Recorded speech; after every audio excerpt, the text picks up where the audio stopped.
ரெண்டாவது உயரமான பில்டிங் வர வர வர வர என்ன ஆகும்னா காத்தும் அதனுடைய திசையில தடுக்கப்படுது. அப்ப என்ன ஆகும்னா வர்ற ஹீட் அப்படியே இருக்கும். நான் வந்து இந்த ஒரு 1.5 மாதமா இங்க நான் சென்னையில இருக்கிற ஒரு விஷயத்த கண்டுபிடிச்சேன். நல்லா வியர்க்குது. நம்ம மேல இருக்கிற வெட்டு வந்து கையாகவே இல்லை. என்ன அப்படின்னு கேட்டீங்கன்னா காத்துல இருக்கக்கூடிய ஹியூமிடிட்டி இருக்குன்னு சொல்லுவாங்க இல்லையா, அதுக்கு பேர் ஹீட் பல்ப்னு சொல்றாங்க. 60% சென்னைக்குள்ள இருக்கு. எவ்வளவு இருக்குது? நீங்க மற்ற ஸ்டேட்டுக்கு எல்லாம் போனீங்க அப்படின்னு சொன்னா 29 to 35 தான் இருக்கும் சார். இதனால என்ன ஆகும்னா சீக்கிரம் டயர்ட்னஸ் ஆகும், பிசிக்கலா டயர்ட்னஸ் ஆகும். ஏன்னா இந்த வேர்வை ட்ரை ஆயிடுச்சுன்னா நம்ம பாடி வந்து பேலன்ஸ் பண்ணிக்கிடும். இல்லைன்னா வெளியேயும் போகாம ட்ரை ஆகாம இருக்கிறதுனால நம்ம பாடியுமே கஷ்டப்படும். அப்ப நீங்க இயற்கையின்படி பாத்தீங்கன்னா இதுல பெரிய பில்டிங்கும் இல்ல, பெரிய நிறுவனங்களும் இல்ல, இன்னும் வசதியாக வாழ்றதுக்கு தகுந்த இடம். சார் யோசிக்கிறாப்புல, நீங்க விக்கிறதுக்கு சொல்லுவீங்க ஐயா, எல்லா கதையும் சொல்லுவீங்க, நிஜமா அப்படின்னு கேட்டா சாம்சங் ஒண்ணு சாதாரண கம்பெனி இல்ல, வேர்ல்டு ஃபேமஸ் உங்களுக்கு தெரியும். பாக்ஸ்கான் கம்பெனி எவ்வளவு பெரிய company, Nissan Renault, Royal Enfield, இதை தாண்டி யமஹா, இன்னும் சைனீஸ் கம்பெனி, கொரியன் கம்பெனி, இவங்க எல்லாம் எதை அடிப்படையில் இங்க வந்திருப்பாங்கன்னா ஒரு ஃபேக்டரி உள்ள வர்றதுக்கு 5 அடிப்படை வசதிகள் இருந்தா மட்டும்தான் வருவாங்க.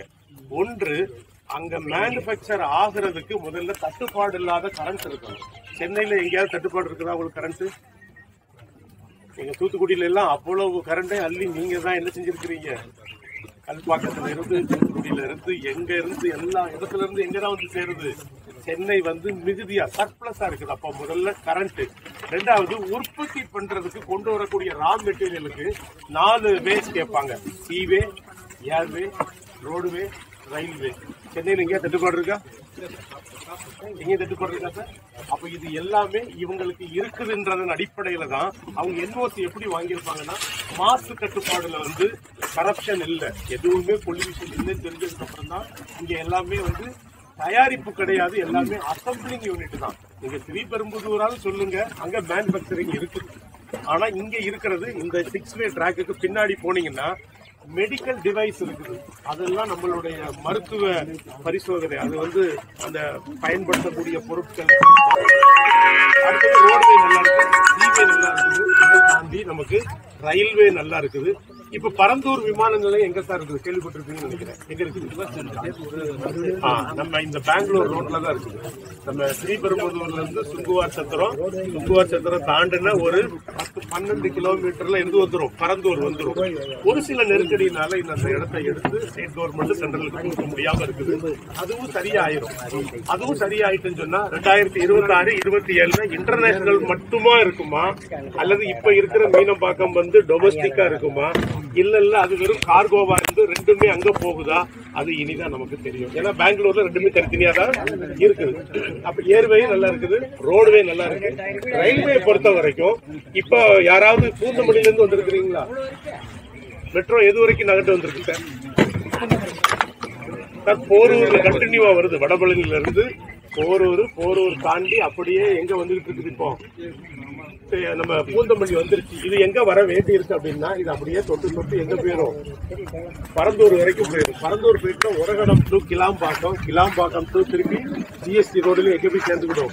மீனம்பாக்கமே கிடையாது. எங்கேயுமே வசதி குறைவு கிடையாது சார். நாம் மேற்கு மாம்பழத்துல தான் சார் என் வீடு இருக்கணும்னா எத்தனை பேர் இருக்கலாம்? எனக்கு டி நகர்ல தான் வீடு இருக்கணும்னு எத்தனை பேர் இருக்கலாம்?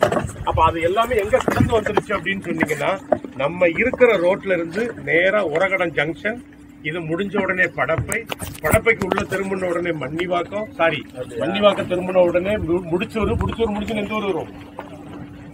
நான் சென்னையே கிடையாது, தாம்பரம் இல்ல, குரோம்பேட்டே வந்துடும். குரோம்பேட்டைக்கே போயிருவாங்க, தாம்பரமே போக வேண்டாம். இன்னைக்கு நீங்க குரோம்பேட்டை கேட்கிற எல்லாமே இருக்குது. ஜெயச்சந்திரன்ல இருந்து, போத்தீஸ்ல இருந்து, கருணாசுல இருந்து, எல்லா லினன் மெட்டீரியல் இருந்து அவ்வளவுக்கும் வந்தாச்சு.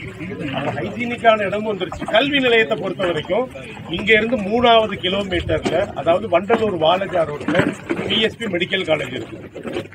இங்க இருந்து 6வது கிலோமீட்டர் நார்த்ல ஸ்ரீபெரும்புதூர் டு பூந்தமல்லி ரோட்ல கவிதா மெடிக்கல் காலேஜ் இருக்குது, ஈரோடுக்காரங்க. இதை தாண்டி நமக்கு படப்பையில 2 இன்ஜினியரிங் காலேஜ் இருக்கு. அந்த வல்லம் வடகாலுக்கு எய்தாப்புல Montfort higher secondary CBSE school இருக்குது. ஸோ இங்க படிப்புக்கு எல்லா வசதிகளுமே இருக்குது. இதை தாண்டி இன்னைக்கு நம்ம வச்சிருக்கிற இடம் 80 அடி ரோட்டு மேல இருக்கு சார். இது 5 வழி நம்ம இருக்கிற இடத்துக்கு இருக்குது. நம்ம இப்படியே வெளியே போனோம்னா 80 அடி ரோடு 4 இடத்துல கனெக்ட் ஆகுது. நேரா 3வது கிலோமீட்டர்ல வண்டலூர் வாழைச்சா ரோடு, 2.4 கிலோமீட்டர்ல முருகன் வல்லக்கோட்டை முருகன் கோயில். இதுல இருந்து கூட ஒரு 300 மீட்டர் போன உடனே அருண் எக்ஸல்ல அபார்ட்மெண்ட் இருக்கு. அதுல இருந்து பாத்தீங்க அப்படின்னு சொன்னா உரகடத்தினுடைய ஸ்பெஷல் எக்கனாமிக் சோன் வழியா மறுபடியும் 6 வழிச்சாலைக்கு போயிடலாம். இந்த ரோட நம்ம இன்னும் கொஞ்சமே தெரிஞ்சுக்கிடுவோம். ஏன்னா நிறைய பேருக்கு நாங்க என்னுடைய தொழில் அனுபவத்துல சொல்றேன், சென்னையில போடுற இடத்த சென்னைக்காரங்க அதிகமா வாங்கின மாதிரி தெரியல. இது யார் வாங்குறாங்கன்னா, யாரெல்லாம் மைக்ரேட் பீப்புள் வந்திருக்கிறாங்களோ வெளியே உள்ள அவுட் ஆஃப் சென்னைக்காரங்க தான் வாங்கிட்டு இருக்கிறாங்க. அருப்புக்கோட்டையில இடம் போட்டா அருப்புக்கோட்டைக்காரங்க வாங்குறாங்க, விருதுநகர்காரங்களும் மதுரைக்காரங்களும் வாங்குறாங்க. தேனியில இடம் போட்டா யார் வந்து வாங்குறாங்க, திண்டுக்கல்காரங்க வாங்குறாங்க. ஏன்னா எனக்கு தான் சென்னை தெரியும், எனக்கு தானே உரகடம் தெரியும், பட் இந்த வளர்ச்சி தெரியாது உங்களுக்கு. ஏன்னா இந்த 8வே லைன் எப்படி வரப்போகுது அப்படின்னு சொன்னா, சென்னையினுடைய எண்ணூர் துறைமுகத்துல வந்து இறங்கக்கூடிய பொருளோ அல்லது உற்பத்தியாகி ஏற்றுமதி ஆகக்கூடிய பொருளோ தாமரைப்பாக்கம் வழியா எங்க வந்து சேர்ந்துற போது ஸ்ரீபெரும்புதூர் வந்துடும். இந்த ஸ்ரீபெரும்புதூர் ரோடு எங்க போய் சேர போகுதுன்னா, நம்ம சிங்கப்பெருமாள் கோயில்ல இருந்து மாமல்லபுரத்துல சேர்ந்துட்டுன்னா ஒட்டுமொத்த இந்தியா தமிழ்நாடோட இணைஞ்சிருச்சு. சார் பாக்குறாப்புல சொல்லுவீங்கன்னு பார்த்தேன். அந்த ஒரு பிளாட்டுக்கா சார் சென்னையை கொண்டு போய் இந்தியாவில் இணைச்சிட்டீங்களே, அந்த பார்வையினுடைய மைண்ட் வாய்ஸை நான் கேட்ச் பண்ணிட்டேன். வேற ஒன்றும் இல்லை சார், மாமல்லபுரத்துல இணைச்சிட்டாங்கன்னா இந்த பக்கம் கடலூர், இதை தாண்டி நாகப்பட்டினம், தூத்துக்குடி முடிஞ்சதுன்னா அடுத்தது நேரம் எங்க வந்துடலாம், திருவனந்தபுரம், விழிஞ்சம், கொல்லம், கொச்சின், இப்படியே போயாச்சுன்னா ஒட்டுமொத்த மகாராஷ்டிரா, குஜராத் வரைக்கும், காண்ட்லா போர்ட் வரைக்கும் போயிடலாம்.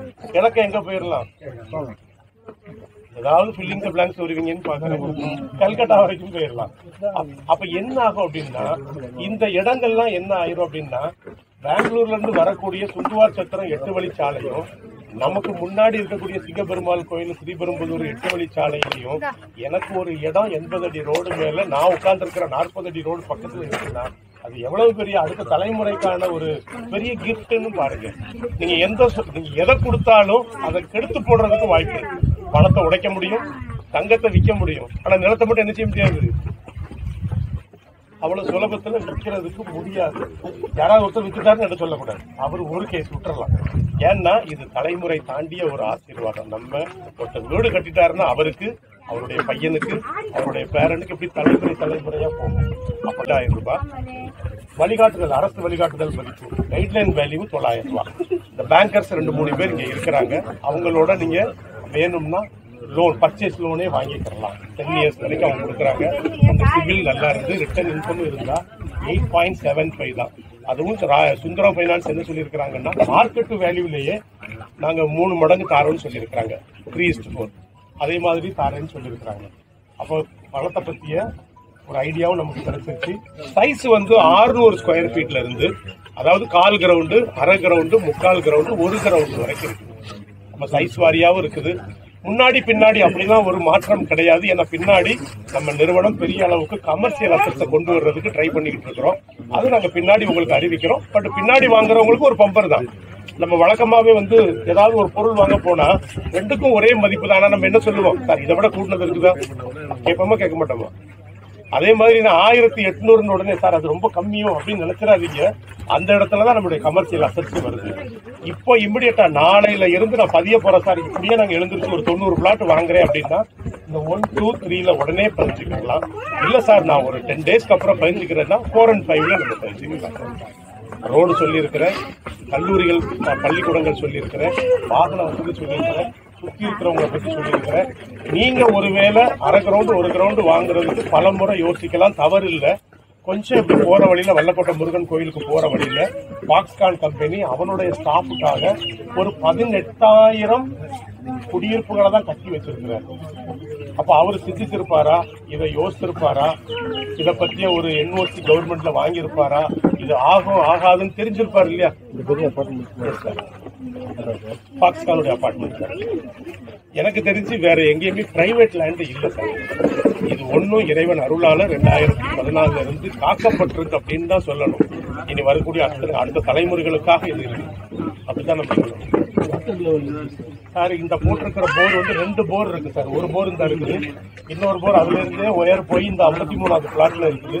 30 அடியில தண்ணி இருக்கு சார், 60 அடியில போட்டுருக்கோம்.